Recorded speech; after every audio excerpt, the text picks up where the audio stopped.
Well, the season is done. Players have cleaned out their lockers, and now it's all about the offseason for the Calgary Flames. But boy, there was a lot to sink your teeth into on locker cleanout day on Friday for the Calgary Flames, and two players in particular were very much in the limelight, and we're still talking about it well after what we saw Friday at the Scotiabank Saddledome. What's going on? Welcome to Flames Talk Extra. It's Pat Steinberg along with you, host of Flames Talk on Sportsnet 960 The Fan. We're on Apple, Spotify, Google, and Amazon.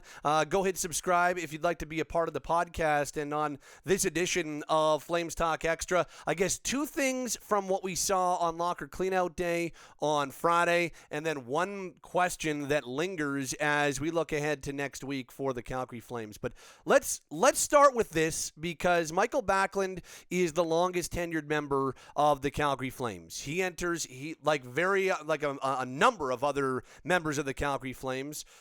He enters the final year of his contract next season. He just turned 34 in March, and he's got 1 year left on his deal. Longest tenured member of the team, only third player in franchise history to play in 900 games with the team. But now all of a sudden, there's some real questions about what his future might look like with the Calgary Flames. This was Friday at Locker Cleanout Day. Let's listen to what Mikael had to say here.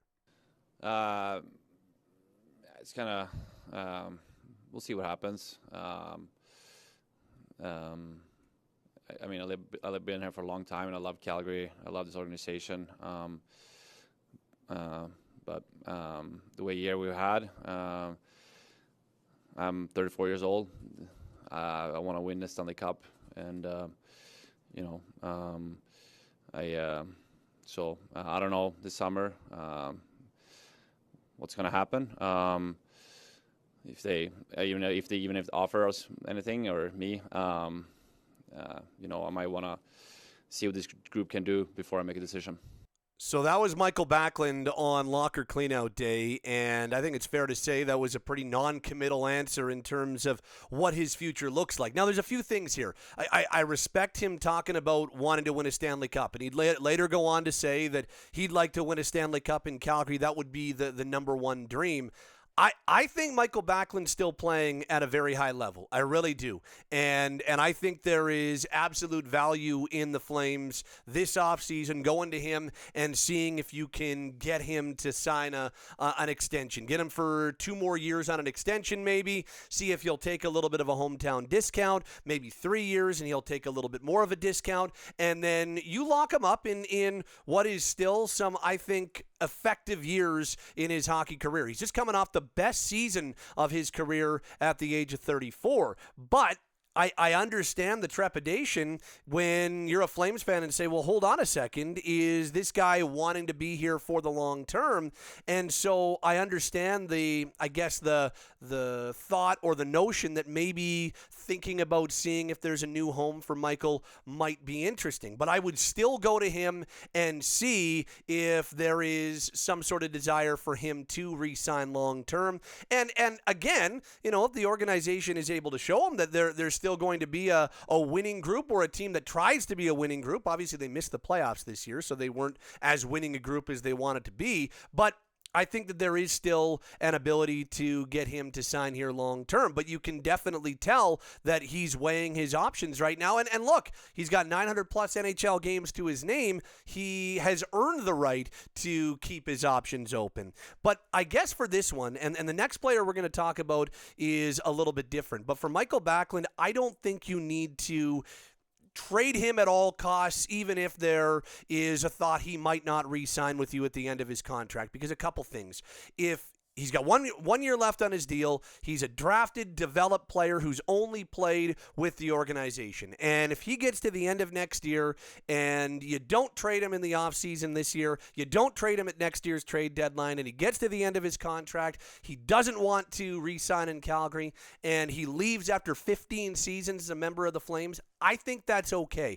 I don't think that's poor asset management, and I think having a guy be with your team for his entire career and 15 years of his entire career and then go elsewhere, I think that's okay, and I don't think that you need to, kind of go out of your way or twist yourself in knots to look at a deal. But the next guy we're going to talk about, that's just my opinion, and that's not to say that you wouldn't trade him, because if he tells you this offseason that he's not interested, well, maybe this offseason you do look at a trade. But I don't think it's quite as urgent or as pressing as Elias Lindholm, who's 7 years younger than Mikael Backlund, or 6 years younger than Mikael Backlund, and we're talking about similar situation in that here's a center iceman entering the final year of his contract, but two things. Number one, his answer was even a little bit more ambiguous, and number two, you're talking about a guy who's 28 years old, and I think this is a situation where you do have to go out of your way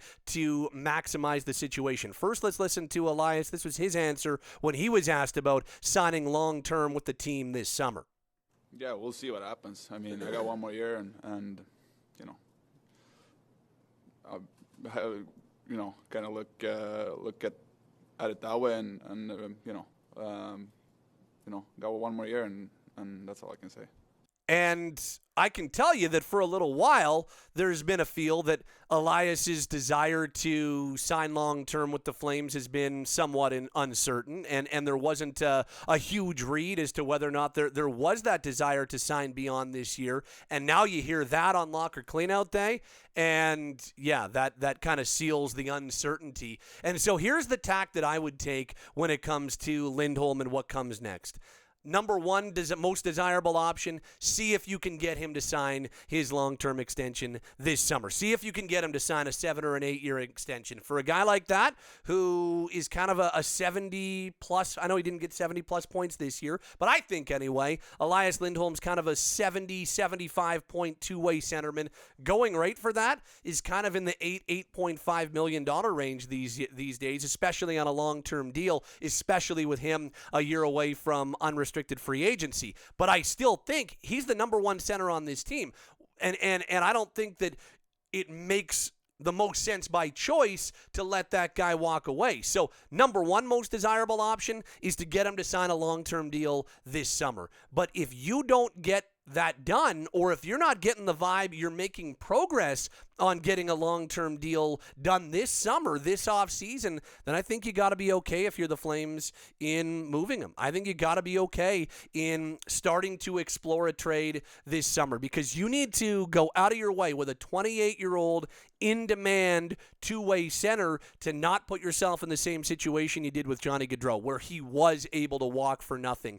And look, they were able to, I guess in a lot of ways, be able to come out okay on how last summer went with the trade for Tkachuk and then signing Nazem Kadri, but you still don't want to lose Elias Lindholm for nothing, not with where this team is right now. So if you're not getting the vibes, at least in my opinion, that he's wanting to re-sign, or if he tells you that he's not interested in re-signing, then you have to be okay with moving him, preferably this summer, because I think you'd get a good return for him. But if you do go into next season with Lindholm on your roster, then the Flames have got to be okay, and they have to promise themselves that does not matter where they are in the standings, that they will move him before the trade deadline, because I still think you'd get a boatload for him at the deadline. His contract is a sweetheart right now. It's under $5 million. It's obviously going to go up at the end of this deal, but you're going to be able to fit him in as a team acquiring him very, very easily at the trade deadline. So I still think you'd get a lot for him at the deadline, but you can't put yourself in a spot where if you're the Flames, you say, okay, we're going to risk it. We're doing well. We can't afford to lose this player, so we're not going to trade him at the deadline. That you cannot put yourself in a situation in, because then you really risk losing him for nothing. So I think the most desirable option would be to move him this summer if, and again, the far more desirable option is to sign him to a long-term extension. But if you're not getting those vibes, then the Flames have to be okay